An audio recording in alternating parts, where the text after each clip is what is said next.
안녕하십니까. 행복한 아침 이재용입니다. 안녕하세요. 정예인입니다. 새로운 한 주가 시작됐습니다. 오늘은 11월 3일 월요일이고요. 날씨 춥습니다. 네.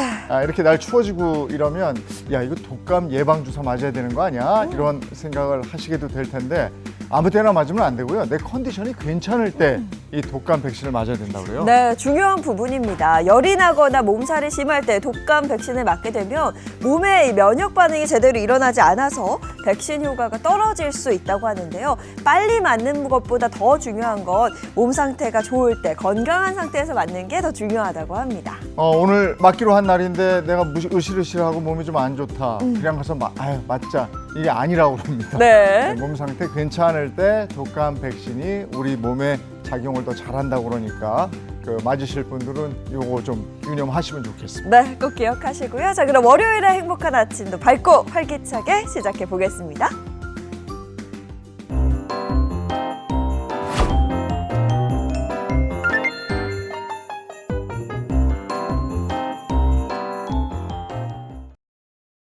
새로운 한 주가 시작된 월요일에는 어떤 소식이 들어와 있을까요? 모닝픽부터 시작하겠습니다. 손석구 평론가와 함께합니다. 어서 오세요. 안녕하세요. 네, 반갑습니다. 첫 번째 모닝픽입니다. 어떤 겁니까? 네, 첫 번째 모닝픽은 빅 이벤트 마친 코스피입니다. 네, 지난주엔 정말 우리 증시에 영향을 미친 굵직한 이벤트가 네. 정말 많은 한 주였습니다. 어떤 이슈들이 있었는지 자세히 좀 전해주시죠. 네, 지난주 단연 최고의 이벤트 하면은 아시아 태평양 경제협력체 에이펙 정상회의였죠. 에이펙 정상회의를 계기로 이루어진 한미 관세 협상, 또 미중 정상회담이 열렸었고요. 또 미국에서는 FOMC 금리 인하가 결정되는 등 이런 빅 이벤트들을 소화하면서 지난주 코스피는 4,100선을 돌파했습니다. 지난 한 주간만 코스피는 165포인트가 오르면서 종가 기준 사상 최고치를 다시 한번 경신했는데요. 먼저 지난달 29일 한미 정상회담을 통해서 관세 및 대미 투자 협상이 타결되면서 우리 증시에 긍정적인 영향을 미쳤습니다. 가장 관심이 컸던 총 3,500억 달러 규모의 대미 투자 펀드 세부안이 이날 확정됐죠. 양국은 3,500억 달러 가운데 2,000억 달러를 현금으로 투자하되 연간 투자 상한을 200억 달러로 제한하는 데 합의했습니다. 이에 따라서 상호 관세, 자동차와 자동차 부품 관세율을 15%로 인하했고요. 의약품과 목재 제품에도 최애국 대부인 15%를 적용하기로 했습니다. 또 항공기 부품이나 제네릭 의약품 등 미국 내 생산이 어려운 품목에는 무관세를 적용하기로 했습니다. 여기에 도널드 트럼프 미국 대통령이 핵 추진 잠수함 건조를 승인하면서 조선 수출에 대한 기대감이 커졌고 이는 고스란히 코스피 상승에도 영향을 미쳤습니다. 네, 이뿐만이 아니고 엔비디아와 우리 국내 기업 간의 AI 동맹 이 부분도 상승에 영향을 끼쳤겠죠. 네, 그렇습니다. 엔비디아 젠슨 왕 최고 경영자가 지난주 한국을 찾았죠. 또 이재용 회장과 정의선 회장과 또 그 유명한 치맥 회동을 하기도 했었습니다. 또 지난달 31일에는 이 에이펙 CEO 서밋이 열리는 경주를 찾아서 한국 정부와 또 기업의 AI형 GPU 26만 장을 공급하겠다고 발표하기도 했습니다. 얼마 전에 또 자사 너튜브 채널에 한국 헌정 영상을 올렸습니다. AI 시대를 맞이해서 한국의 여정에 함께하면서 함께 미래를 만들어갈 수 있게 돼서 자랑스럽게 생각한다 이렇게 밝히기도 했는데요. 이처럼 미국과 한국의 기술협력 모멘텀까지 맞물리면서 외국인 매수세가 강화되기도 했습니다. 한편 이번 에이펙 정상회의 기간에 전 세계인의 주목을 끈 것 중에 하나가 바로 미중 정상회담이었습니다. 미국과 중국이 관세 협상에 나서면서 미국은 중국을 향한 100% 추가 관세를 일단 철회하기로 했고요. 또 중국은 히토리오 수출 통제를 1년 동안 더 유예하기로 합의한 점도 주식시장 상승세에 힘을 보탰습니다. 또한 미국 FOMC는 예상대로 기준금리를 0.25%포인트 인하했고요. 12월 1일부터 양적 긴축 종료를 공식화했습니다. 이것도 증시에는 호재로 작용했습니다. 네, 그러면 이번 주에는 어떤 포인트들을 주목하면 좋을까요? 네, 이번 주 증시는 오는 12월 미국 금리 인하 여부를 결정하는 미국의 물가와 고용 지표가 발표되고요. 또 미국 AI 소프트웨어 기업, 또 반도체 기업 등의 실적 발표에 따라서 그 방향성이 결정될 전망입니다. 국내에서는 2차 전지, 또 방산, 조선주, 제약 등 주요 기업들의 3분기 실적 발표를 눈여겨봐야 되겠고요. 또 자사주 소각 의무화를 골자로 한 3차 상법 개정안, 또 배당소득 분리과세 세율 등 정책 모멘텀에도 주목을 해봐야 되겠습니다. 아울러 한중 정상회담 이후에 이 중국 소비 테마 종목에서 일부 세론이 나타날 수 있다는 전망도 나오고 있습니다. 이 세론은 주식시장에서 호재성 뉴스나 긍정적 실적이 발표된 직후에 이미 주가에 반영됐다고 판단한 투자자들이 이 차익 실현을 위해 주식을 매도하면서 오히려 주가가 하락하는 현상을 말하는데요. 중국 소비 관련주를 중심으로 단기 차익 매물이 출회되면서 기간 조정이 나타날 수도 있음을 염두에 둘 필요성이 있습니다. 예, 증시 전문가들도 내년에는 코스피 5천을 얘기하던데 잘 주시하고 주목해서 봐야 될 것 같습니다. 자, 다음 픽은요. 네, 두 번째 모닝픽은 오늘부터 신고하세요입니다. 네, 오늘부터 다음 달 2일까지 정부가 고용보험 부정수급 근절을 위해서 집중 신고 기간을 운영한다고 하는데요. 구체적으로 신고 대상이 어떻게 되죠? 네, 신고 대상은 실업급여, 육아휴직급여, 또 고용장려금, 직업능력 개발 훈련비 등이 있습니다. 그간 적발된 이 부정수급과 관련된 사례들을 살펴보면요. 실제로 일하지 않았는데 단기 근로계약을 체결한 것으로 허위 신고를 하고 이직 사유를 계약 만료로 신고한 뒤에 실업급여를 받은 사례가 있었고요. 또 사업주와 공모해서 실제로는 육아휴직 없이 계속 근무하면서 이 허위로 육아휴직 신청서를 제출해 부당하게 육아휴직 급여를 타내거나 또 고용장려금을 받기 위해서 위장 고용한 사례도 있었다고 합니다. 이처럼 부정수급한 분들은 오늘부터 12월 2일까지 자진 신고를 하시면 부정수급 금액은 전액 반환하되 최대 5배의 추가 징수를 면제해 주고요. 범죄가 경미한 경우는 형사처벌도 면제될 수 있도록 한다고 합니다. 다만 공모형 부정수급이나 최근 3년 내 부정수급을 또다시 저지른 경우는 제외됩니다. 또 허위 근로자를 등록해서 고용장려금을 부정하게 받는 이 고용안정사업의 경우에는 스스로 신고하면 최대 1년간 자진 지급 제한 기간을 감경해 준다고 합니다. 이 기간에 자진 신고뿐이 아니고 부정수급 제보도 받는다면서요? 네, 그렇습니다. 부정수급을 제보한 제3자는 신고인 비밀 보장 등을 통해서 보호 조치가 되고요. 부정수급 사실이 확인될 경우에는 신고 포상금이 지급되는데요. 고용 안정, 직업 능력 개발 사업 관련 제보는 부정수급액의 30%, 최대 3천만 원의 포상금을 받을 수 있고요. 실업급여나 육아휴직 급여는 부정수급액의 20%, 최대 500만 원 한도로 포상금을 받을 수 있습니다. 익명으로도 제보를 할 수 있지만 이 경우에는 제보자 확인이 되지 않아서 신고 포상금은 지급되지 않는다고 합니다. 자진 신고와 부정수급 제보는 고용24 홈페이지나 거주지 관할 지방고용노동청에 방문해서 신고를 하시면 되고요. 팩스와 우편으로도 신고할 수 있습니다. 12월 2일까지입니다. 자진 신고를 하면 5배의 추가 징수는 면할 수 있는 거고요.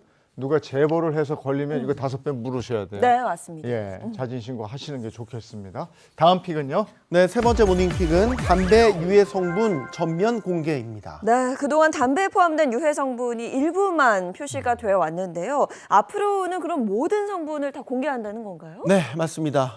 이 세계보건기구 WHO에 따르면요, 담배에는 이 4천여 종의 화학 물질과 70종이 넘는 발암 물질이 포함되어 있습니다. 하지만 우리나라는 지금까지 타르나 니코틴, 벤젠 같은 암을 유발하는 유해 성분 8종만을 담배값에 표기해 왔는데요. 그러다 보니까 담배 안에 정확히 어떤 물질이 얼마나 들어있는지 국민이 알기 어려웠습니다. 그런데 지난 11월 1일부터 담배의 유해성 관리에 관한 법률이 시행되면서 내년 하반기부터는 담배에 포함된 유해 성분 검사와 정보가 의무적으로 전면 공개됩니다. 법률 시행에 따라 구체적으로 달라지는 점이 뭔지 그것도 좀 알려주시죠. 네, 우선 담배 제조업자나 수입 판매업자는 2년마다 이 품목별 유해 성분 검사를 별도 검사기관에 의뢰를 해야 되고요. 이 검사 결과서를 15일 이내에 식약처장에게 제출해야 됩니다. 식약처장은 제출된 검사 결과를 토대로 유해 성분의 독성이나 발암성 등 인체 위해 정보를 공개해야 되는데요. 연초담배뿐만 아니라 액상형이나 관련형 등 전자담배도 이 유해 성분 공개 대상에 해당됩니다. 구체적인 항목은 식약처 홈페이지를 등을 통해 국민 누구나 열람될 수 있도록 공개되고요. 내년 하반기 중에 공개될 전망입니다. 만약 유해 성분 검사를 의뢰하지 않거나 결과서를 제출하지 않는 제조자 등은 시정 명령을 받게 됩니다. 시정 명령을 이행하지 않을 경우에는 제품 회수부터 폐기 조치까지 내려질 수 있습니다. 식약처와 복지부는 제도 시행 이후에도 현장 간담회 등을 열어서요. 업계 의견을 수렴하는 등 제도가 안정적으로 정착될 수 있도록 지원할 계획이라고 밝혔습니다. 네, 흡연자들의 경각심을 더 높이는 계기가 네. 되겠습니다. 자, 다음 픽은요.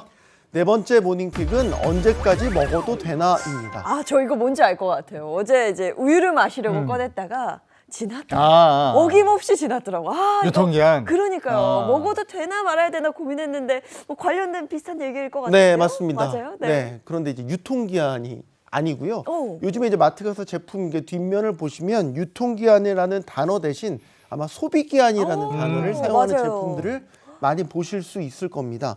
이 소비기한은요, 식품 등에 표시된 보관 방법을 준수할 경우에는 섭취를 해도 안전에 이상이 없다. 이 기한을 말하는 건데요.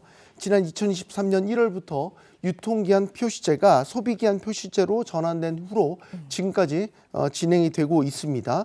식약처는 지난 3년간 179개 식품 유형 또 1,450개 품목을 대상으로 실험실, 저장고, 유통 환경을 재현해서 품질 변화라든지 또 미생물 증식 여부, 산패 정도 등을 종합적으로 분석한 후에 식품업계가 이를 활용할 수 있도록 소비기한 창고값이라는 것을 제공을 하고 있습니다.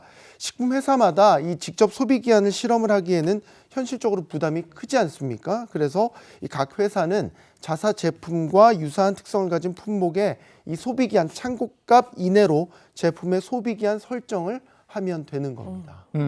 유통기한이 소비기한으로 바뀌면서 보관기간이 좀 길어진 건데 품목별로 소비기한이 어느 정도나 돼요? 네, 먼저 가장 많이 쓰시는 뭐 참기름이라든지 뭐 들기름, 해바라기유, 콩기름 등의 이 기름류의 경우에는요. 11개월에서 32개월까지 안전성이 확인이 됐습니다.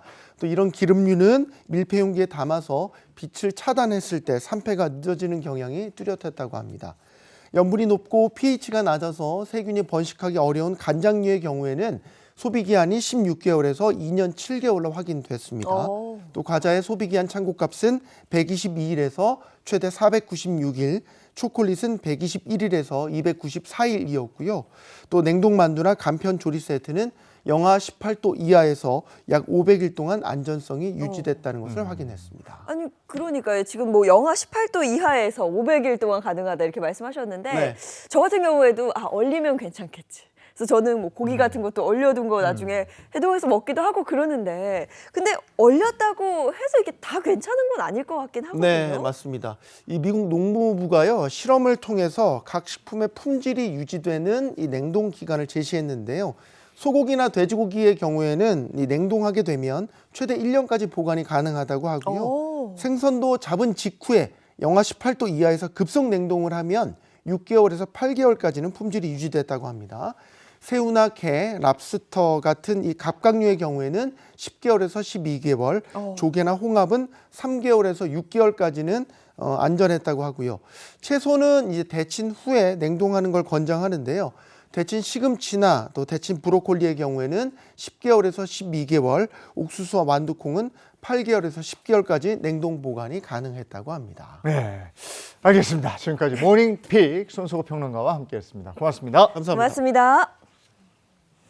네, 오늘은 외출하실 때 정말 옷차림 따뜻하게 해주셔야 합니다. 오늘 아침 추웠죠? 네, 쌀쌀합니다. 날이 굉장히 갑자기 또 추워졌는데요. 날씨 구체적으로 알아보겠습니다. 문단일 기상캐스터 나와주세요. 네, 밤사이 기온이 뚝 떨어졌습니다. 어제부터 시작된 겨울 공기가 반짝 추위를 만든 건데요. 이 정도 추위는 11월 말, 초겨울 수준입니다. 북쪽에서 내려온 찬 공기 때문에 전국 곳곳에는 한파주의보가 발효 중입니다. 경기 동부와 강원에는 영하로 내려가기도 하겠고요. 내륙을 중심으로는 서리가 내리고 얼음이 얼 수 있겠습니다.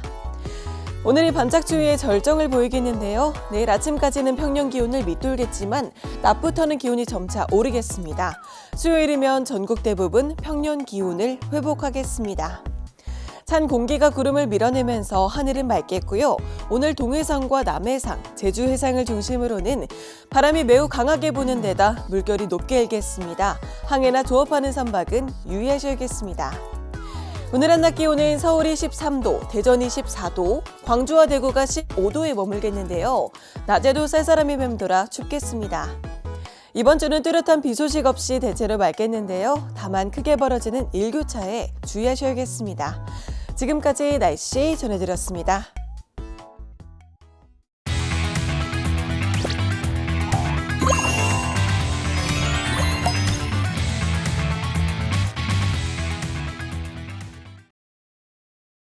행복한 아침 함께하고 계신 지금 시각이 7시 46분을 향해 가고 있습니다. 이번에는 월요일에 고민 해결사 개구먼 박수림 씨, 장진택 자동차 전문기자, 이호선 상담심리 전문가를 소개합니다. 어서 오세요. 네, 반갑습니다. 반갑습니다. 네, 반갑습니다. 자, 그리고 이번엔 월요일에 법률 해결사 소개합니다. 강성신 변호사, 임주혜 변호사 함께합니다. 반갑습니다.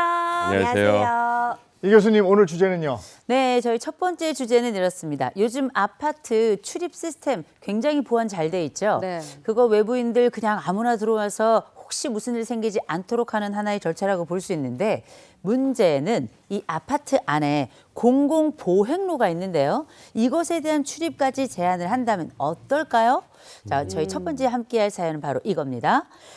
외부인은 금지, 공공보행로 출입 제한 논란, 무슨 얘기인지 꽁트로 먼저 만나보시죠. 여러분, 철옹성이라는 말 아시죠? 쇠로 만든 독처럼 튼튼하게 둘러싸은 산성이란 뜻인데요. 이 철옹성이 아파트 단지 안에도 있다면 믿으시겠습니까? 얼마 전 저는 사랑하는 제 반려견을 산책시킬 겸 인근 아파트의 공공보행로로 외출을 했는데요. 여름아, 아이고 거기는 진흙밭이어서 발이 지지해요. 아이고 우리 애기 일로 와야지. 잠시만요. 거기 여자분? 네? 저요? 아, 그래요. 당신. 여기 당신밖에 없잖아. 무서워. 우리 행복 아파트 주민이신가요? 아니요. 저는 이 옆 아파트 그 아침 아파트 사는 사람인데요.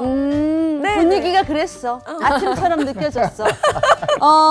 안타깝지만 저희 아파트 공공보행로는 행복 아파트 주민들만 사용할 수 있게 관리 규약이 바뀌었어요. 이만 나가주셔야겠어요. 나가라고요? 네. 아니 그게 무슨 말씀이세요? 공공보행로라는 말 모르세요? 여러 사람이 함께 사용하는 공간이라서 그래서 공공보행로잖아요. 갑자기 왜 저대로 나가래요? 아우 교양 없어 진짜. 아니 그거야. 그쪽 같은 사람들이 하도 강아지 산책 지키면서 배변도 안 치우고 아우 머리 아파. 얼마 전에 주차장에서 있었던 일 들으셨죠? 아니 외부 애들이 들어와서 깽판 치고 간 거 그거 들으셨을 거예요.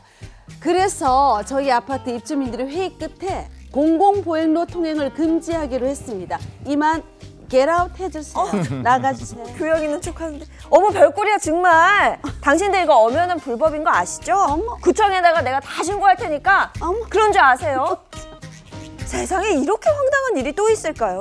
그 아파트 입주민들은 공공보행로를 마치 자신들의 땅인 것 마냥 다른 아파트 주민들의 통행을 막은 채 자신들만의 철옹성을 쌓아 올렸습니다.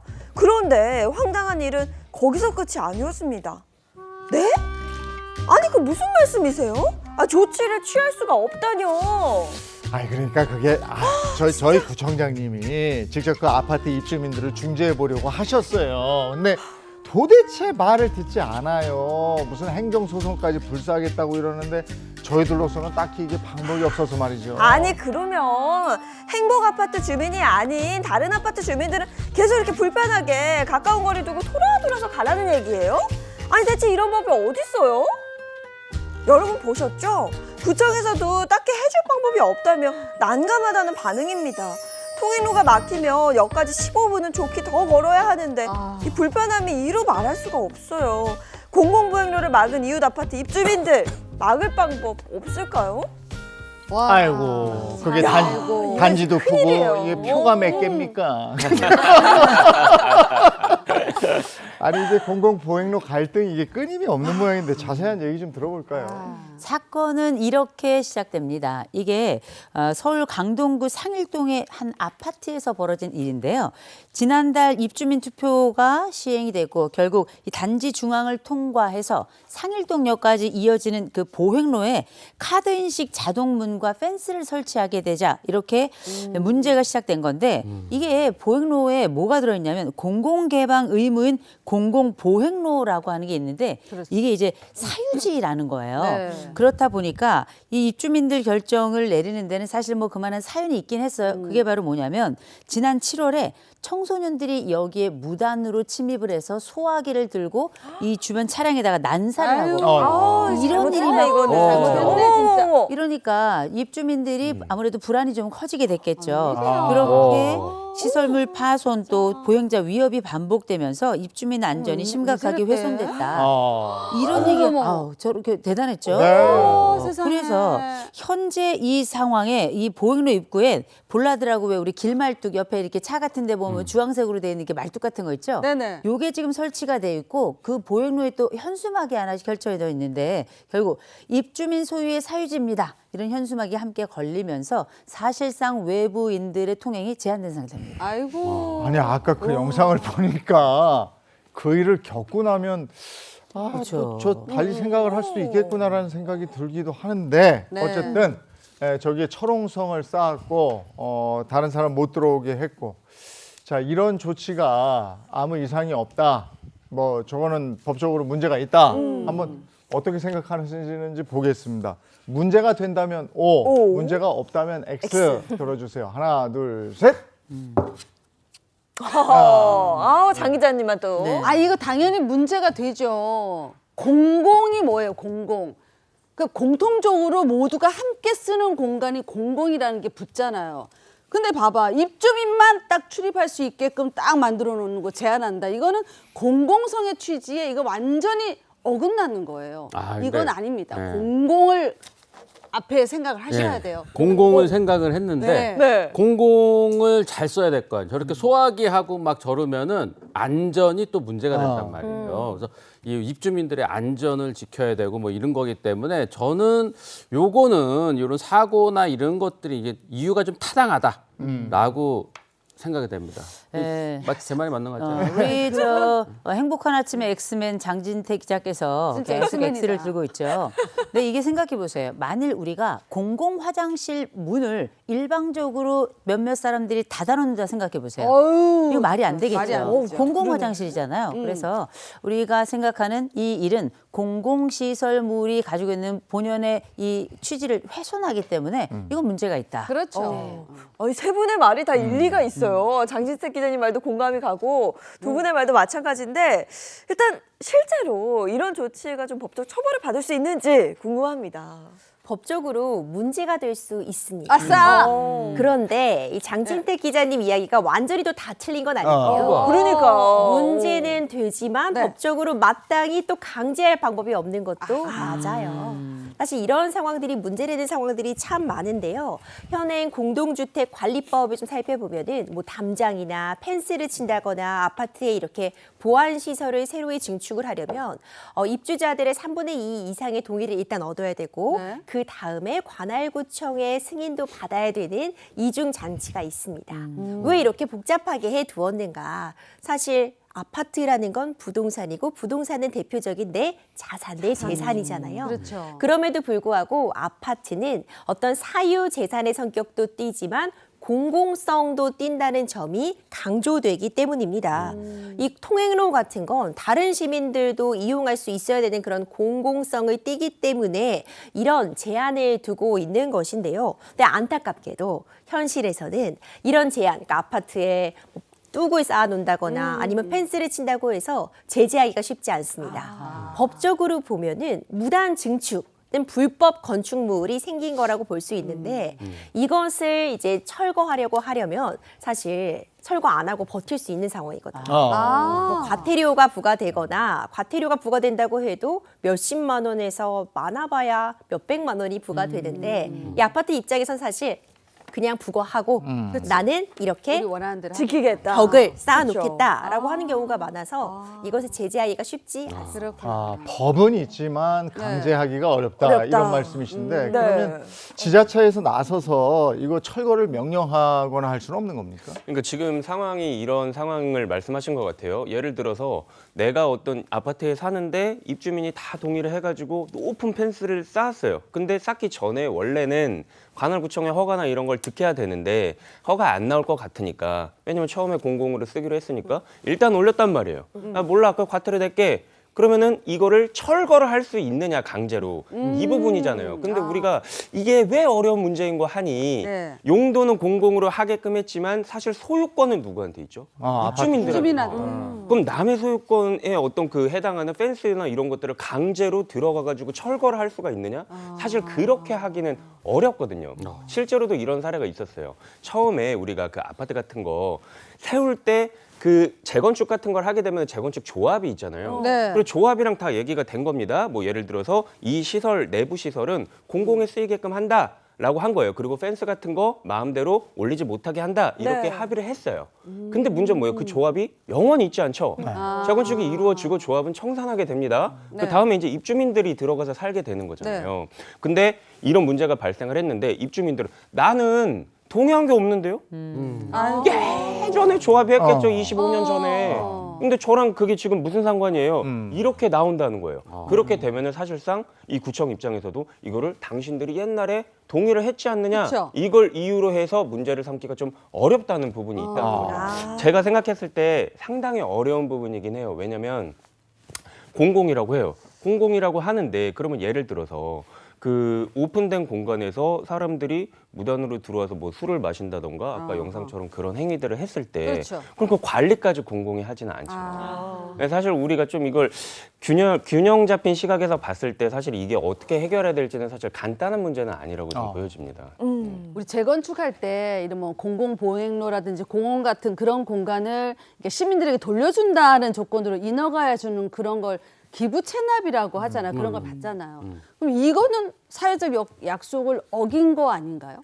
맞습니다. 이 기부 체납이라는 이제 정확한 또 용어를 사용해 주셨는데요. 이런 상황에 딱 적용될 수 있는 말이 있어요. 화장실 들어갈 때와 나올 때가 다르다. 많이 다르다. 맞네. 왜 그러냐면요. 이 기부 체납이라는 건 이 아파트 토지의 일부분을 적어도 공공에 환원하겠다. 공공 보행로로 쓰게 한다거나 아니면 모두가 이용할 수 있는 도서관 같은 것을 건립하겠다는 조건으로 아파트에서 용적률을 좀 완화해 준다거나 아니면 층수 제한 같은 것을 보다 좀 높게 해주는 그런 혜택을 주는 것을 이제 기부 체납이라고 합니다. 그럼 이제 기부 체납은 일단 당장 재건축 재개발 할 때는 층수도 높이고 싶고 더 많이 짓고 싶고 혜택을 받고 싶으니까 기부 체납을 하겠다고 약속을 하는데 그 약속을 하는 주체는 바로 조합인 거죠. 맞아요. 그런데 재건축이 다 되고 나면 조합은 이제 해산이 빠지니까. 되고요. 네. 다시 새로운 이제 입주민들이 들어오게 되는데 당연히 원칙적으로 그 약속, 기부 체납에 따라서 공공에 사용하게 하다는 약속은 승계되는 것이 맞겠지만 법적으로 보자면 내가 조합 당사자 아니고 조합이 그런 약속했는지 모르겠고 지금 현재 사용하고 있는 입주민들의 생각이 다르다라고 한다면 마땅히 이것을 구속하거나 강제하기가 어렵다는 현실적인 어려움이 뒤따르고 있습니다. 이 결국 이 재건축 단계에서 이 공공 개방을 약속을 하고 혜택을 받았는데 막상 입주가 시작이 되면은 그 약속이 지켜지지 않는 경우가 많다. 뭐 맞아요. 이런 것 같은데 많아요. 이런 분쟁이 뭐 실제로 자주 일어나나요? 너무 많이 일어난 것 같습니다. 그 처음에 이제 아파트 올릴 때 그 각종 어떤 협의가 구청 쪽이랑 있어요. 근데 이 어떤 상황이 있었냐면 그 데이케어 센터라든지 뭐 아이돌봄 센터, 독서실 매일매일 이런 하는 거를 거. 네네. 단지 내에 두고 그거를 모두가 이용할 수 있게 입주민뿐만 네. 아니라 이제 그렇게 하기로 했는데 막상 아파트 올리고 나니 그거를 개방하지 않았다는 거예요. 네, 개방을 하지 않았으니까 이건 사실 처음에 약속과 다르잖아요. 그쵸. 그럼 어떤 식으로 이제 제재를 하냐? 그 서울의 한 구에서 초강수를 두긴 합니다. 초강수를 두는 게 당신 이 매매와 주택담보대출 같은 걸 다 제한시켜 버릴 거다라고 해서 이 사건은 제가 봤을 때 좀 초창기에 일어났던 거예요. 네네네. 초창기에 일어났어서 아까 말씀드렸다시피 막 25년 전에 그런 일이 아니기 때문에 결국 개방을 하기도 한 그런 사례가 있었고, 그리고 또 이런 거 있었습니다.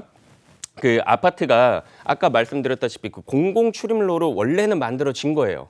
근데 사후에 그 띡띡 찍어야지 이제 들어갈 수 있는 그런 어떤 문을 만든 거예요. 문을 만들어가지고 아니 이거는 처음에 약속이랑 다르지 않느냐라고 해서 또 구에서 이행강제금이라는 거를 부과를 하기도 했거든요. 예를 들어서 이행강제금은 아까 말씀 나왔다시피 그 과태료나 뭐 벌금이나 이런 거랑은 조금 성격이 달라요. 그냥 이게 시정될 때까지 계속 부과하는 겁니다. 그러니까 계속 부과하는 건데 이제 아파트 측에서는 조금 고민이 될 수가 있겠죠. 뭐 과태료가 한 번 맞고 그냥 내가 그냥 과태료 또 뭐 내고 말지 그냥 난 당장 유지할란다 이렇게 생각할 수도 있지만 이행강제금 이행할 때까지 계속 부과해 버리니까 이거는 조금 아파트 입장에서도 따라야 되는 거 아닌가 이런 생각이 들 수 있는 거죠. 인허가 과정에서 이거 해줄 테니까 내가 이 인허가를 해주겠다라고 약속한 주체가 지자체인가 본데 그러면 그 약속 주체가 좀 더 적극적으로 나서서 이걸 해결해 주려고 해야 되는 거 아닙니까? 맞아요. 그러니까 이런 부분이 계속 이제 문제가 있다 이러니까 아까 말씀드렸던 그런 이행강제금의 수준을 이제 높이기 시작한 거예요. 그냥 예전에는 좀 뭐 형식적인 권고 아니면 뭐 과태료 이 정도의 수준에 그쳤었다면 이제 이행강제금을 우리가 엄청 강하게 부과를 하겠다. 그리고 이러한 사실을 널리 공표하고 알리겠다라고 하는 거예요. 처음부터 예를 들면 뭐 매매 계약서라든지 아니면 분양 계약서 그리고 특별 건축구역이면은 그 건축구역의 고시문 같은 데다가 당신들은 이 아파트 내부에 이러이러한 시설을 만들기로 했고 그거를 공공에 개방하기로 했다라는 의무를 아예 명시하도록 한다는 거예요. 그리고 만약에 이를 이기지 않았을 때 엄청 센 수준의 어떤 이행강제금을 계속해서 부과를 하면은 이게 사실 막 수억 원대에 이를 수가 있거든요. 그럼요. 금액 자체가. 그래서 이게 단순한 권고가 아니라 좀 실질적인 제재 수단이 될 수 있겠다 이런 얘기가 나오고 있습니다. 네, 뭐 이제라도 제재 수단이 생긴 건 다행이긴 합니다. 근데 저는 뭐 최근에 또 하나 아파트 관련해서 정말 좀 이렇게까지라는 생각이 들었던 부분이요. 아파트 통행료 부분이거든요. 맞아. 그러니까 아파트에 출입하시는 뭐 배달 기사나 혹은 뭐 택배 기사 이런 분들에게 통행료를 받겠다. 혹은 뭐 받고 있는 아파트가 꽤 많다면서요. 사실 최근에 이 사례가 굉장히 문제가 됐습니다. 한 아파트에서요, 이 공동현관 출입문 이용하려면 이제 출입 카드 있어야 되는데 네. 이 출입 카드에 대한 비용을 그리고 엘리베이터에 대한 이용료를 택배 기사님들에게 청구를 하겠다고 합니다. 이게 참 이 출입 카드를 5만 원을 내고 구입을 하고 그리고 엘리베이터 이용료를 5천 원씩 내라. 어머. 이렇게 얘기를 한 건데요. 아파트 측은 이제 입주민들의 보안 문제 그리고 승강기 사용이 너무 많아서 불편함이 있다는 것을 이유로 들었지만 사실 온라인 커뮤니티에서도 이거 너무 각박한 거 아니냐 이게 말이 되냐 굉장히 화제가 됐었답니다. 아이고. 아니 아파트 측에서 이런 식으로 돈을 내라고 그랬다고 그거 내야 되는 겁니까? 그러게. 사실 굉장히 안타깝죠. 문제도 있어 보입니다. 일단 우리가 통행료라는 것의 법적 성격을 좀 살펴봐야 되는데 통행료는 도로에 부과가 됩니다. 그렇죠. 이 아파트 내에 있어도 단지 내에 있는 도로라고 해도 불특정 다수가 출입을 할 수 있다면 도로로 볼 수 있습니다. 그럼 이 도로에 유료 통행료를 부과하려면은 근거가 있어야 되는데 일단 이 부과할 수 있는 주체도 지자체나 아니면 위임받는 기관으로 한정이 되어 있어서 뭐 관리사무소나 입주자 대표회의가 이 도로에 대한 통행료를 딱 부과할 수는 없어 보입니다. 맞아요. 이제 이런 부분들을 회피하고자 뭐 전기료나 아니면 이용료라는 그런 이름을 붙여서 택배기사나 배달기사님들에게 이런 비용을 청구하는 사례도 있는데 공동주택관리법을 보면 이런 이용료를 징수하려면 입주민 전체의 동의가 있어야지만 효력이 있다고 되어 있어서 그런 부분들이 확인이 되지 않는다면 이건 법적으로도 좀 시정명령을 받을 수 있는 사안으로 보여집니다. 불안하고 각박한 사회일수록 벽을 세우고 그 안에 우리끼리 끼리끼리 이렇게 네. 되는데 그 자체가 스스로 고립되는 거 아닌가 이런 생각이 드는. 이게 참 뭐라 그래야 될지 모르겠네요. 씁쓸하죠. 네, 그렇죠. 네, 다음 주제로 갈까요? 네, 두 번째 주제입니다. A 씨가 있었는데요. 이 A 씨와 관련된 이야기 한번 들어보시면 여러분 오늘 재밌는 두 번째 사연 함께하게 될 겁니다. 일단 우리 두 번째 사연은 바로 이겁니다. 예전에 국적 문제 17년간 19일만 미국 살고 한국 국적 포기 어떤 사연인지 꽁트로 만나보시죠. Hello, my name is 예인장. 저는 아메리카에서 태어났어요. 그래서 한국과 미국 국적이 두 개인데요. 부모님과 함께 초등학교 2학년까지 미국에서 살다가 이후 한국으로 돌아와 국제학교를 다녔습니다. 문제는 제가 대학교에 들어갈 시기에 발생했습니다. 예인아, 너 조만간 미국으로 다시 돌아가야 되는 거 알지? 알지? 엄마 생각엔 어. 네가 대학을 거기서 다니니까 직장도 미국에서 잡는 게 좋을 것 같아. 너 꿈이 연방 공무원이잖아. 근데 맘이 그러려면 나는 복수 국적이니까 아, 복수 하나를 포기해야 해. 아하. 어떡하지? 그렇게 전 오랜 고민 끝에 복수 국적 가운데 하나인 한국 국적을 포기하기로 마음 먹었는데요. 그렇게 미국으로 돌아가 법무부에 한국 국적을 포기하겠다고 신청을 했습니다. 그런데 뜻밖의 결과가 나왔는데요. 네? 아니 그게 무슨 말씀이세요? 국적 포기가 안 된다뇨?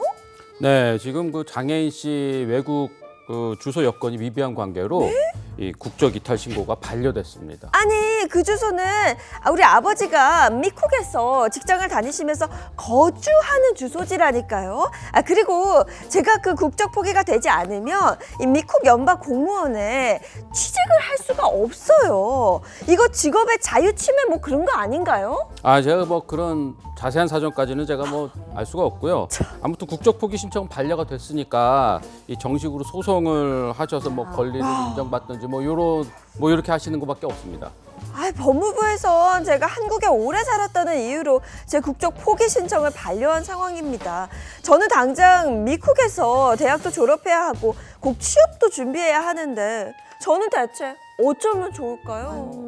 난감하네. 예전에 왜 복수국적 문제가 사회적인 문제가 되고 막 이랬던 적이 있는데 맞아요. 있었죠. 이거 자세한 얘기 좀 들어볼까요? 네, 자세한 얘기는 이렇게 됩니다. A 씨는 일단 2005년 출생자고요. 한국 국적의 어머니 그리고 미국 국적의 아버지 사이에서 태어나게 됩니다. 그러다 10살 되던 2015년에 한국으로 들어와서 부모님과 함께 거주하면서 국제학교를 다녔어요. 그 이후에 17세가 되던 2022년에 미국으로 출국해서 한국 국적을 포기하겠다라고 하는 국적 이탈 신고서를 법무부에 제출합니다. 그런데 한 달 뒤 다시 귀국을 했어요. 그리고 나서 그 다음에 법무부가 이런 얘기를 합니다. 외국 주소 여건 미비라는 이런 이유 등으로 신고를 반려하게 돼요. 이것 때문에 A 씨는 해당 결정을 취소해달라면서 행정소송을 제기한 상태입니다. 네, 이게 정리를 해보면 네. 법무부는 일단 조건을 충족하지 못했다며 국적 이탈을 허가할 수 없다라는 입장이고요. A씨 같은 경우에는 이런 결정이 좀 부당하다면서 행정소송을 제기한 상황입니다. 일단 양측 다 일리는 있어 보이는데 일단 재판의 결과가 어떻게 됐는지 궁금한데요. 결론부터 말씀드리면 A 씨의 주장 받아들여지지 않았습니다. 그러니까 한국 국적 이탈을 못한 겁니다. 일단 이번 사안에서 국적법 이 조항이 문제가 되는 건데 문제되는 부분을 보자면요. 일단 한국 국적을 이탈을 하려면은 네. 외국의 주소가 있을 것이라는 이 조건을 충족해야 된다는 겁니다.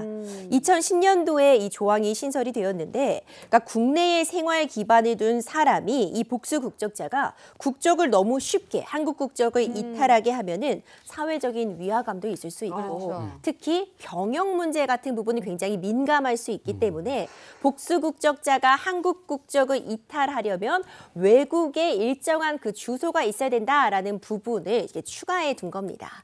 이제 A 씨 같은 경우에는 이제 복수 국적자는 맞았는데 아버지가 미국에서 근무를 하고 있어서 이 아버지의 근무 주소지를 이 서류에 적어서 냈던 겁니다. 하지만 우리 법원의 판단은요. A 씨가 2015년 이후 2022년까지 미국에서 머문 기간이 19일에 불과했기 때문에 한국의 지금 생활의 기간을 다 가지고 있었다 이렇게 보았고 네. 형식적으로 아버지가 지금 근무하고 있는 주소 그 주소는 정확한 주소이고 네. 실제로 가족이 머무는 주소기는 하지만 이런 형식적인 주소를 적어놨다고 해서 이 생활의 근간이 한국이었다는 점은 달라지지 않는다는 점을 강조했던 판결이었습니다. 우리가 흔히 국적 포기한다는 이런 표현을 쓰잖아요. 국적 포기, 국적 이탈. 좀 다른 거예요, 두 개? 포기, 뭐 이탈, 이탈. 상실. 어려워요. 그러니까 우리가 이렇게 생각하시면 될 것 같아요. 네. 그러니까 저는 대한민국 국적을 가진 사람이란 말이에요. 네. 근데 제가 어떤 뭐 다른 나라에 뭐 영주권이든지 뭐 시민권이든지 뭔가를 이게 취득을 했다고 할게요. 그럼 내가 원래 갖고 있었던 한국 그 국적을 상실해 버린다. 이렇게 그냥 이해하시죠? 상실. 갖고 있었는데 상실했어. 예를 들면 네. 어떻게 다른 걸 취득하다가 네. 다른 걸 취득했기 때문에 내가 기존에 가졌던 거를 상실해 버렸다. 이렇게 이해하시면 될 것 같고 아하. 그리고 이 이탈이라는 거는 뭐냐면 내가 기존에 한국 국적을 갖고 있었어요. 네, 태어났어. 근데 여기서 이탈하고 싶은 거야. 근데 이탈을 마음대로 할 수 없어. 안 시켜줘. 그래서 내가 다른 거를 갖고 싶으니까 저를 좀 이탈하게 해주세요. 약간 이런 느낌이라고 보시면 되세요. 그래서 상실은 어떤 느낌이냐면 보세요. 상실의 어떤 요건을 충족하면은 제가 기존에 가지고 있었던 대한민국 국적은 자동으로 없어지는 거예요.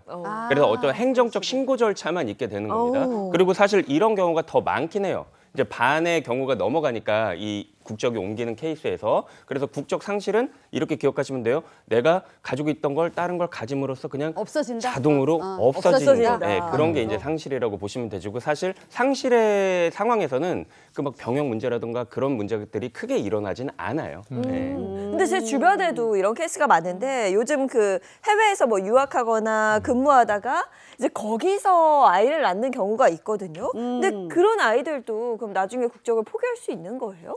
이럴 때 적용되는 게 앞서 변호사님이 말씀해 주신 것처럼 저 이탈하게 해주세요 하는 그 케이스라고 볼 수 있어요. 네. 이때 이제 국적 이탈이 필요한데 우리가 흔히 얘기하는 이제 원정 출산 이럴 때 복수 국적이 가능하게 됩니다. 그런데 계속해서 복수 국적을 유지할 수 있는 것은 아닙니다.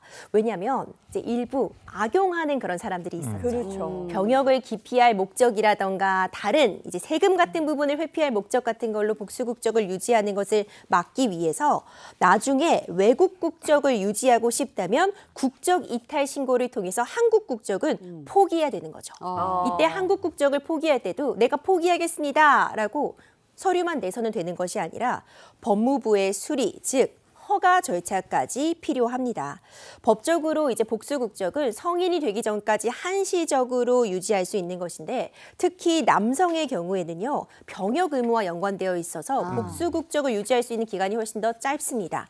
만 18세가 되기 전에 국적 이탈을 해야지만 병역과 관계없이 외국 국적만 딱 남길 수 있고요.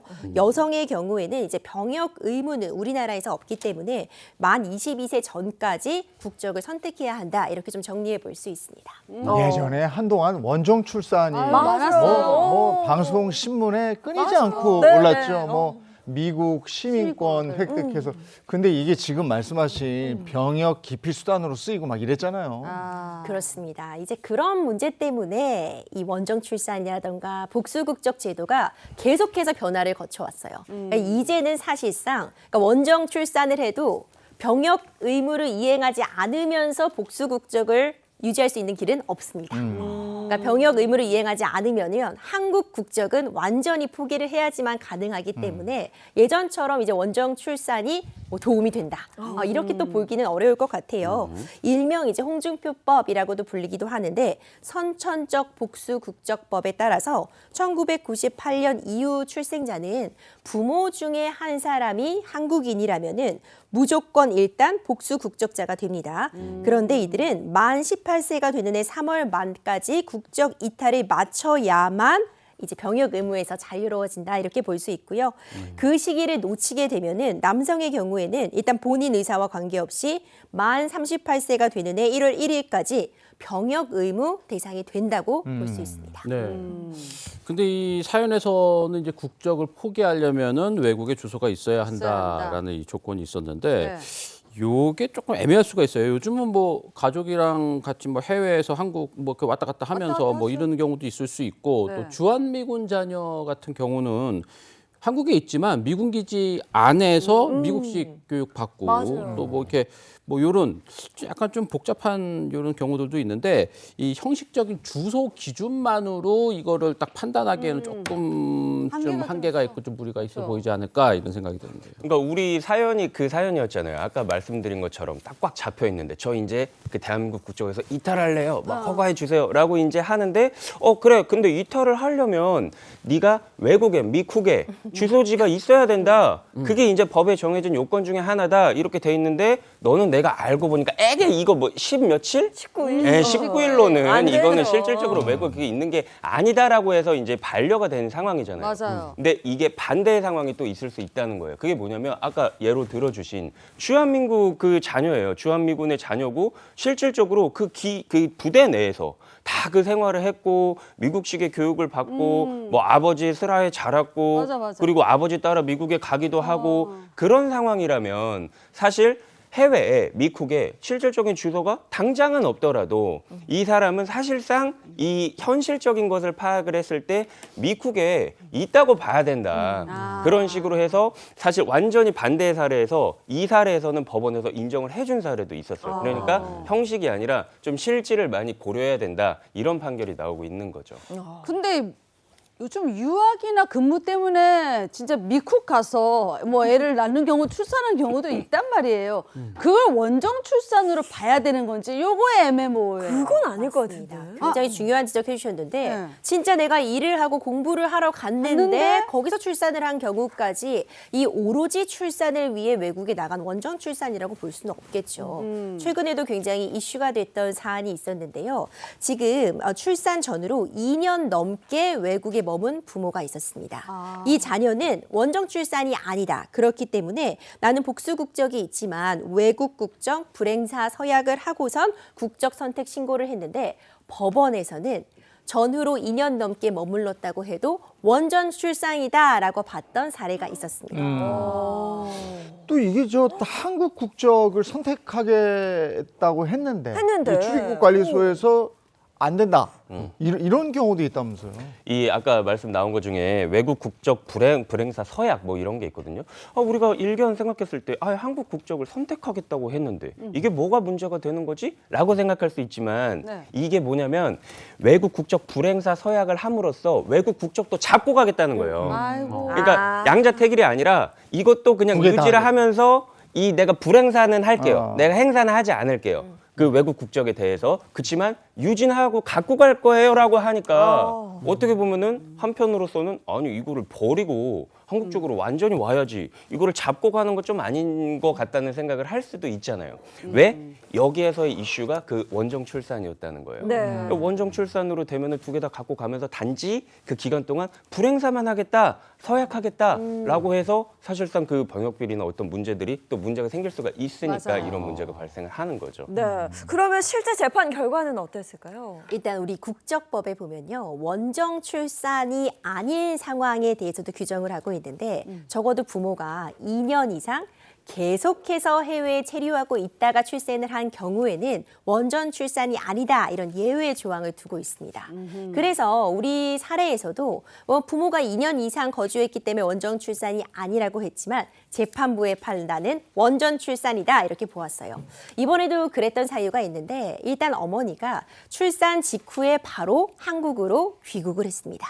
그리고 일정 기간 이상 한국에서 쭉 체류를 해왔기 때문에 계속해서 2년 동안 외국에서 거주하고 있었다는 그 요건, 원정 출산에 제외되는 요건을 충족하지 못했다라고 본 것이 법원의 판단이었습니다. 네, 이 국적이라는 건 단순히 여권 한정의 문제가 아니고 그 사람의 삶 그리고 정체성의 문제이기 때문에 여러 가지 고민의 거리가 있습니다.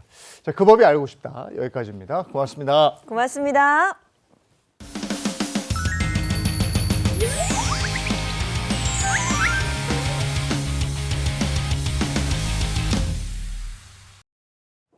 네, 마음의 가면을 벗고 진짜 마음을 마주하는 시간, 2호선의 복면 상담소 시간입니다. 오늘은 어떤 사례가 들어와 있나요? 네, 오늘은요. 이 가정을 지킨다는 이유로 희생이 당연시된 세대가 있었죠. 관련된 이야기 해볼 텐데요. 오늘 사연자 역시 평생 가족만을 바라보고 희생하고 살았지만 정작 본인은 존중받지 못했다고 하는데요. 오늘 복면 상담소 주제 바로 이겁니다.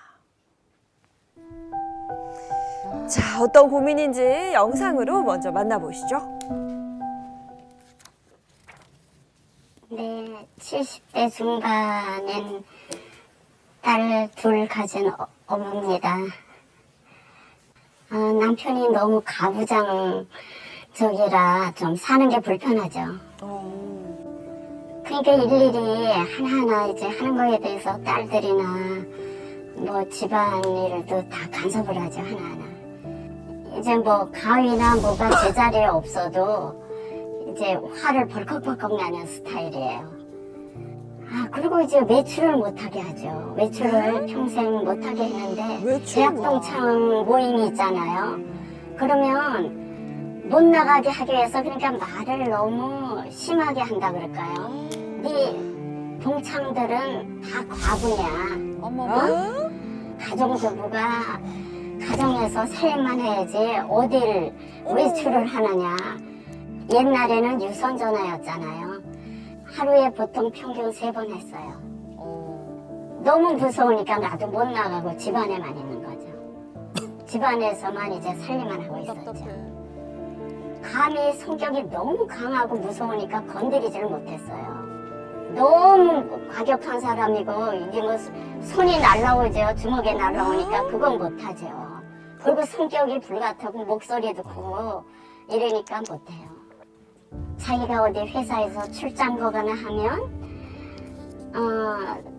제가 이제 안 나가고 집에 있는데도 의심스러운지 어머니가 맨날 며칠 계신 거예요. 하루 종일. 그러니까 지키고 있는 거죠, 저를. 이게 자기 행실이 반듯하면 그게 이해되지만 자기가 살아온 게 제가 알잖아요. 반듯하지 않은 사람인지 알잖아. 바람기 있죠. 젊어서부터 바람기가 있죠.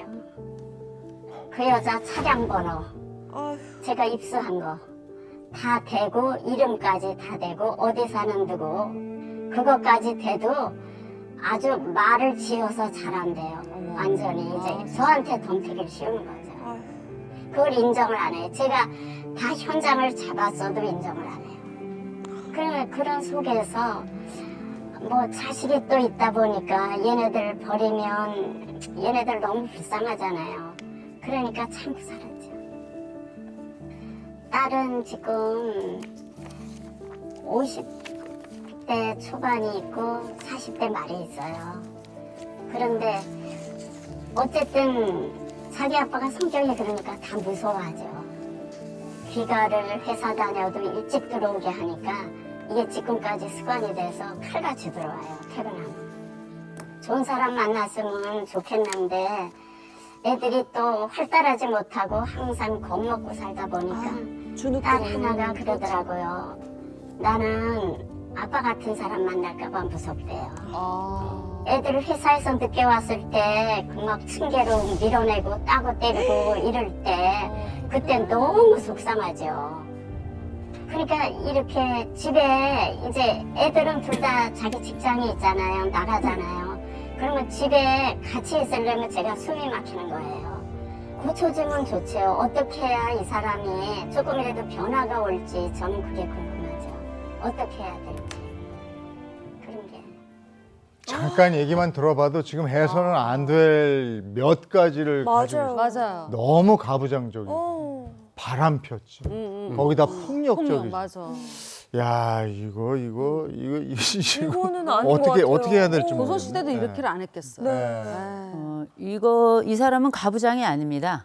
나쁜 사람이에요. 맞아, 나쁜 사람. 가부장은 기본적으로 보호하고 책임지는 자를 우리가 가부장이라고 하는 거지. 이렇게 폭력적이고 온 가족을 다 억누르면서 모든 것을 다 통제하려고 하는 사람들은 그냥 나쁜 사람입니다. 우리가 옛날에 우리가 하늘 남편은 하늘이고 하늘, 그렇죠. 아내는 땅이고 그랬는데 못난 하늘 많고요. 훌륭한 땅도 많습니다. 근데 우리가 생각해 보면 지금 같은 경우 옛날에는 우리가 칠거지약 이런 게 있었고 삼종주도 이런 게 있었죠. 옛날에 칠거지약은 그건 아내들을 위한 것이었고 아내들에 대한 것이었지만 이건 말 그대로 정말 거지 같은 이야기고요. 또 우리가 삼종지도 얘기합니다만 삼종지도 요새는 서울시지도, 세계지도, 그다음에 뭐 이런 지도들을 우리가 삼종지도라고 합니다. 이거 옛날 이야기이긴 하지만 옛날에도 모든 가부장이 이렇게 억압적이고 폭력적인 거 아니었어요. 이건 한 개인의 아주 좋지 않은 인격의 문제라고 저는 생각을 합니다.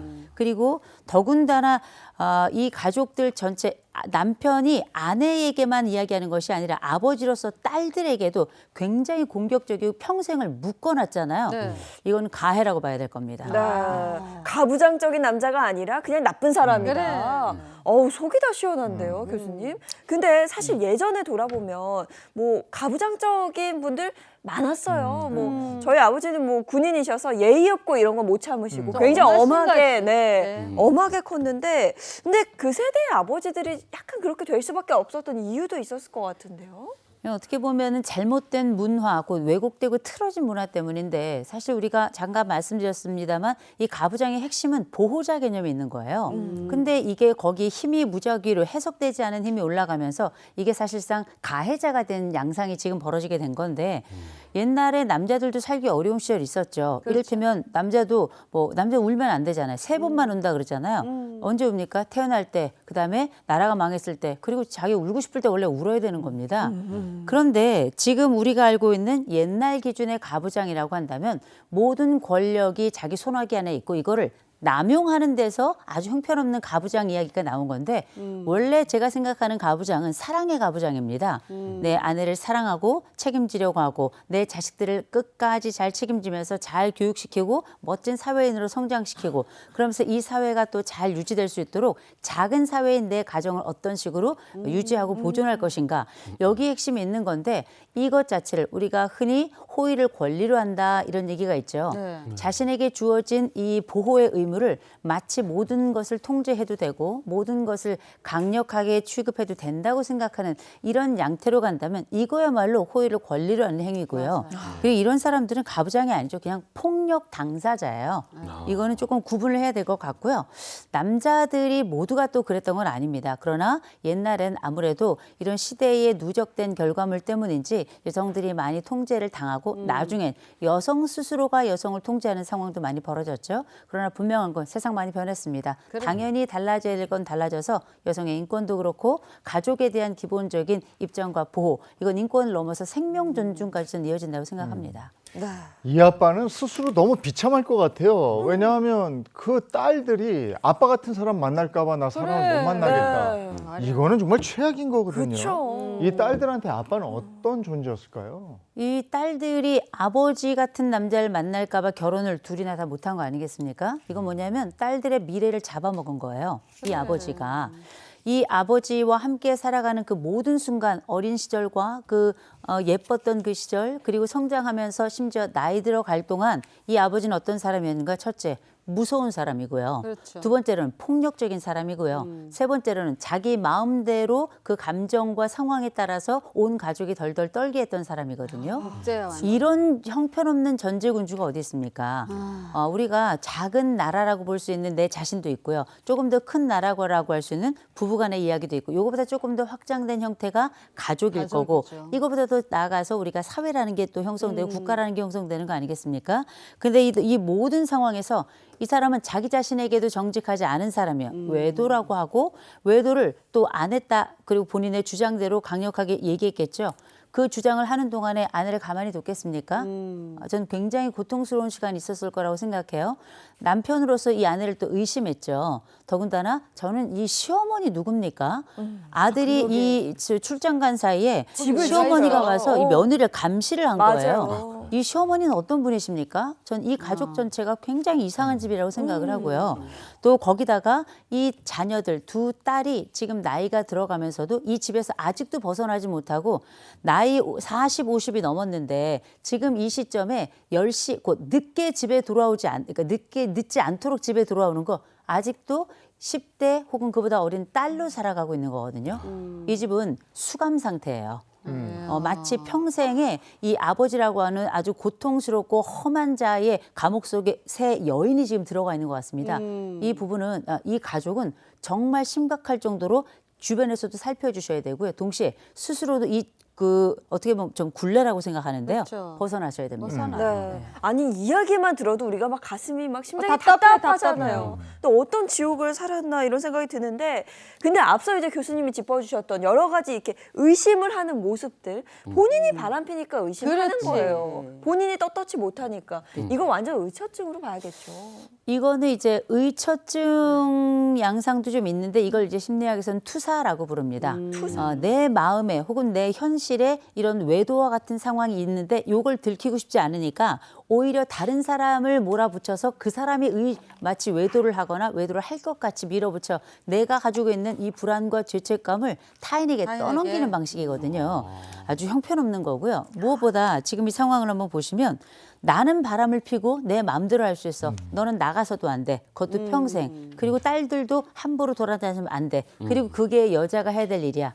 이건 여자가 해야 될 일이 아니고요. 그냥 나라는 사람의 시선에서 밖에 나가면 안 되는 그리고 이 통제 안에 있어야 되는 대단히 건강하지 않을 뿐만 아니라 아주 폭력적인 한 사람의 통제라고 저는 생각을 합니다. 네. 그러니 지금 말씀하신 것처럼 의처증이라고요. 이건 의처증을 넘어서 완벽하게 내 수하에 있다고 생각되는 사람들에 대한 완벽한 통제이고 그리고 지배다. 이렇게 얘기하는 그렇겠네. 게 의처증이라는 표현보다는 조금 더 정확한 것 같습니다. 그리고 교수님 저는 사연자분 보면서 좀 놀랐던 부분이요. 너무 아픈 이야기, 본인이 뭐 폭력적인 남편 아래에서 힘들었고 자녀분들 이야기를 하면서도 울지 않으세요. 담담하죠. 너무 담담해요. 저는 그게 더 무서운 지점이라 생각을 하는 게 이제 좀 무뎌지다 못해 완전히 포기해버린 그런 상태로 보여요. 이분이 왜 울지 않을까요? 울어봐야 소용이 없었던 겁니다. 그렇지. 그리고 이 정도 얘기하는 건 내 인생에 있어서 눈물 날 일도 아닐 정도로 수없이 말할 수 없는 어마어마한 사연들이 지금 이 가려진 가면 이 분의 인생 속에 들어가 있는 거거든요. 더군다나 우리 사연자 생각해 보세요. 내 딸이 둘이 있는데 이 딸아이들이 그렇게 건강하게 성장해서 꽃 피워야 될 나이를 지나서 이제 크다 못해 늙어가고 있어요. 그런데 아직도 아버지를 두려워하면서 그 수하에서 같이 새 여자가 덜덜 떨고 있거든요. 이 어머니가 지금 내 남편, 이 가부장적 남편을 어떻게 고칠 수 있을지를 이제 문의하러 오셨지만 생각해 보세요. 얼마나 나라는 여자의 삶도 억울하지만 내 두 딸의 삶을 두고 얼마나 많이 울었겠어요. 그렇지. 얼마나 고통스러웠겠습니까? 그리고 이 폭력이 난무하는 현장에 누구도 입도 뻥끗 못하는 세상으로 살아갔을 텐데 이 모든 순간 이걸 고칠 생각을 한다라고 말씀하시는데 이 남자 못 고칩니다. 이분은 누워서도 소리를 지를 뿐이에요. 그래서 저는 이분하고는 이제 가부장적인 남편을 어떻게 해야 될 것인가? 저는 이 남자는 절대 고쳐지지 않고요. 지금 세월이 50년 넘도록 지금까지 이 집안에 어마어마한 일종의 아주 폭력가로 행사를 하며 살았기 때문에 절대 이 새 여인이 이길 수가 없어요. 왜냐? 저항해봤지만 꺾였고 저항해봤지만 꺾였고 이걸 우리가 뭐라 그래요? 학습된 무기력이다. 나중엔 내가 풀어놔질 수 있는 상황에서마저도 아무것도 못하게 되는 양상이 벌어지는 거거든요. 이미 이 아내도 그렇지만 두 딸은 어렸을 때부터 완벽한 무기력 속에 성장했던 겁니다.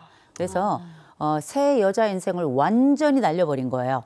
이거 보통 문제 아니고요. 이 남편은 고칠 생각하시면 안 되고요. 일단 새 여자부터 외부 나가서 상담 받으셔야 돼요. 네. 그러니까 아예 이거는 고쳤을 수가 없다. 네. 그러니까 여기서 탈출할 방법을 찾아야 된다. 이렇게 말씀하시는 네네 그런 얘기를 하시는 것 같아요. 근데 결국 이제 변화보다 중요한 건 내가 나를 지키는 것이다. 이게 말씀하셨는데 사연자분이 지금 당장 실천할 수 있는 방법에는 어떤 게 있을까요? 일단은 전 이런 말씀드립니다. 좀 이상한 얘기처럼 들리겠지만 증거 수집하셔야 돼요. 증거 수집하시기 바랍니다. 맞네. 왜냐하면 이분이 이제는 덜 때린다 아마 이렇게 말씀하실 거예요. 옛날에 비해서는 지금은 덜 때립니다. 덜 합니다. 덜 해도 이건 폭력이에요. 그리고 더 기억하실 게 이 남편도 남편이지만 또 엄마도 엄마지만 이 딸들을 기억해 주셔야 됩니다. 이 딸들이 어떤 상황입니까? 아직도 아버지 집에서 살아요. 이건 엄마 집이 아니에요. 아버지 집이에요. 네. 아버지 집에서 그렇게 그 고통받는 엄마와 함께 두 딸이 살고 있는데 이 딸들이 크다 못해 늙어가고 있죠. 이 딸들에 대한 자유를 생각하셔야 됩니다. 이 딸들 밖에 내보내셔야 돼요. 스스로 살 수 있도록 해주셔야 되고요. 아버지의 눈 없는 곳에서 살게 해주셔야 됩니다. 그리고 저는 이 아내에게도 말씀드리고 싶어요. 이 남자 고쳐서 안 되거든요. 이 남자는 죽을 때까지 따라다니는 사람 같은 그런 스토커 같은 사람일 거예요. 뭐든 아직도 통제하고 아직도 소리 지르고 아직도 주먹이 나오고 아직도 힘이 남아 돌 겁니다. 이런 양반들이 또 자기 몸보호는 얼마나 잘하는지 몰라요. 기억하시기 바랍니다. 도움이 필요하시죠? 그러면 요새는 해바라기 센터도 있고요. 네. 맞아요. 폭력의 상황이 딱 발생하죠. 무조건 112 신고하셔야 됩니다. 이런 남자는 10중 8구 겁쟁이에요. 집에서나 호랑이 짓 하고 다니죠. 밖에 나가서는 쥐만도 못합니다. 그래서 기억하실 것. 이제 70대면 이 남편도 이제 힘도 떨어지고 사회생활 못하겠다 이럴 수도 있겠지만 이렇게 늘 평생 억압했던 사람들은 나이와 상관이 없어요. 그래서 폭력이 다시 시작됐다 무조건 신고하셔야 됩니다. 신고하죠? 꼼짝도 못할 거예요. 네. 그리고 딸들 내보내셔야 돼요. 무조건 내보내셔야 됩니다. 그래야 딸들도 살 수 있어요. 내가 아무래도 우리가 알고 있는 이 딸들이 사실 엄마가 가지고 있는 이 삶을 반복하고 싶지 않으니 이 딸들이 결혼 안 하는 거거든요. 근데 어머니 딸들에게 미안한 마음 있으시겠지만 네. 일단 딸들에게도 말씀해 주셔야 됩니다. 너희 용기 내야 된다. 엄마가 옛날엔 몰라서 그랬는데 이젠 같이 용기를 냈으면 좋겠다. 근데 늘 눌려있던 사람들 절대 용기 못 내요. 쉽지 않아요. 절대 용기 못 내거든요. 그래서 뭘 해야 되는가? 일단 두 딸은 무조건 살림을 내야 됩니다. 살림을 내셔야 되고요. 그리고 그냥 내지 마시고요. 오랫동안 길들여져 있던 바가 있기 때문에 이 아버지와 비슷한 사람의 그림자만 나타나도 덜덜 떨 거예요. 맞아요. 그러니 상담 받아가면서 하셔야 되고요. 이 상담은 제가 볼 때는 한두 번 받아서는 안 됩니다. 최소 아무리 못해도 온 여자, 이 세 여자가 다 1년 이상은 받으셔야 돼요. 또 한 가지, 이 아버지는 아무리 상담받으라 그래도 절대 받지 않을 겁니다. 더 나가서 이 아버지가 딸들이 나간다 그러면 아마 멱살을 잡으려고 할 거예요. 그럼 어떻게? 도망가세요. 네. 도망가셔야 됩니다. 이런 사람 밑에서 살면 안 돼요. 그래서 저는 이 남편 고치려고 하지 마시고요. 저는 이혼을 고려하셔야 된다고 생각합니다. 네. 이 남자랑 같이 사는 건 앞으로도 내 자신도 폭력에 노출시키고 딸들도 노출시키는 거거든요. 진지하게 고려해 보셨으면 좋겠습니다. 네. 근데 오늘 사례는 보니까 그 가부장적인 남자의 사례가 아니고 아닌 거. 이거는 그 이상이에요. 네. 폭력적이고 본인은 아무거나 다 하면서 정말 지금 저 이효선 교수님 말씀대로 그냥 그 집안을 완전히 통제하고 옥죄고 있었어요. 네네. 그 방법이 없다 이렇게 말씀하셨는데 그러니까 저희도 아버지- 거기에 공감해요. 네네. 그러니까 아버지 앞에서 세 여자가 진짜 이렇게 안 고쳐지면 저희는 나갈 것이다 하고 엄포를 강하게 하고 거기서 버럭버럭 하면 그럼 나간다. 이렇게 얘기를 하고 가셔야 그 돼요. 말도 엄포가 안 아니고 통할까 실행해야 될 것 봐. 같아요. 어. 그냥 그러니까 분리. 네. 여기까지 하겠습니다. 네, 고맙습니다. 네. 네.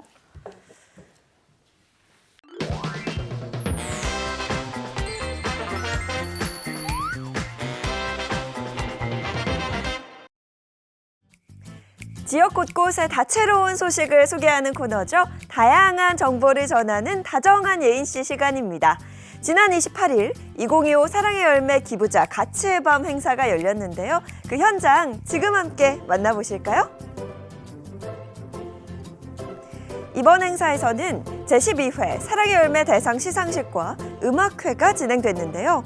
누적 기부액과 참여 기간 등을 종합적으로 평가해 총 69개 팀이 수상자로 선정됐고 사랑의 열매와 오랜 기간 인연을 이어온 가수 인순이, 노라조 등이 출연해 따뜻한 무대를 선보였습니다. 앞으로도 저희들 이런 노력들이 더 강화돼서 우리 사회 곳곳에 정말 빈틈 없이 사각지대 하나 없이 모든 분들이 우리 복지와 또 희망을 서로 나눌 수 있는 그런 세상이 됐으면 좋겠다 이렇게 이야기 드립니다.